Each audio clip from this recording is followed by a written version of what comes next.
Okay guys, here we are in the studio with the channel strip right here in front of us. And we've tested it for those 4 things we talked about earlier. That was power, input, output, and bypassing the fader. Well, I had the liberty to take the fader out of the console and hook it up to those blue, green, and black wires that we talked about earlier. That actually is the fader, but we can simply bypass that, but we can get into that later on. So what we want to do is we want to actually power up the strip, put a signal through it, and test it. These faders generally, these channel strips generally don't have any light indicators to indicate the power is correct or incorrect, except the little mute button on the front, which I'm going to mute.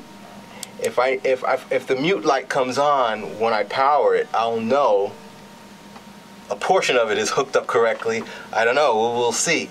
So we're going to go ahead and power this guy up. One of the things I want to say about powering it up, I constantly test the leads on the power, making sure the circuit's not crossed. I constantly use my voltmeter to test the leads, and we'll do that really quickly. Again, you know, closing the circuit makes a beep, and we'll just test our power supply over here. Make sure we don't get a signal, which is good. Signal is good. There's no crossing, no short circuit. So what we're going to do now is we're going to go ahead and power it up, but we're going to do it for, say, 5 seconds. Okay? We're going to power it very quickly and then turn it off. And then we're going to kind of smell it, touch it to see if it's getting heated. If we have it hooked up incorrectly, it'll definitely heat up or smoke or something. Okay? So we're going to go ahead and do that. I have a power strip on the floor here, which is connected to my power supply. So I'm going to turn this on first. Okay?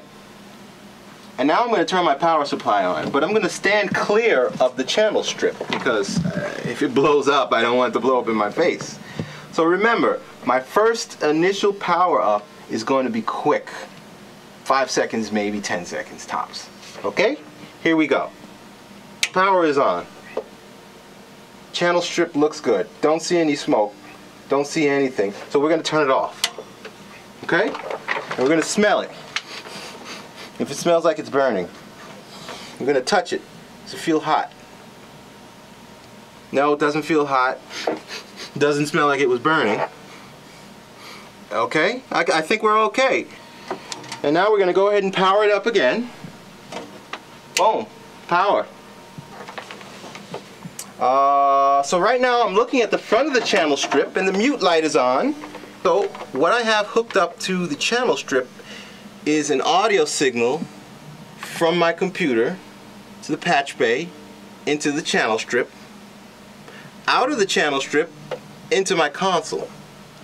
And we're going to unmute this for now.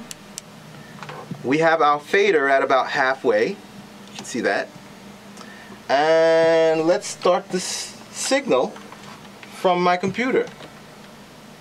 I see a signal on my console. We must be good.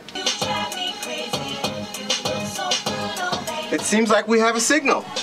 So I'm going to go over to the channel strip, turn the trim up. Ah, the trim is working. The fader works. Up. Does our EQ work? Turn our EQ on.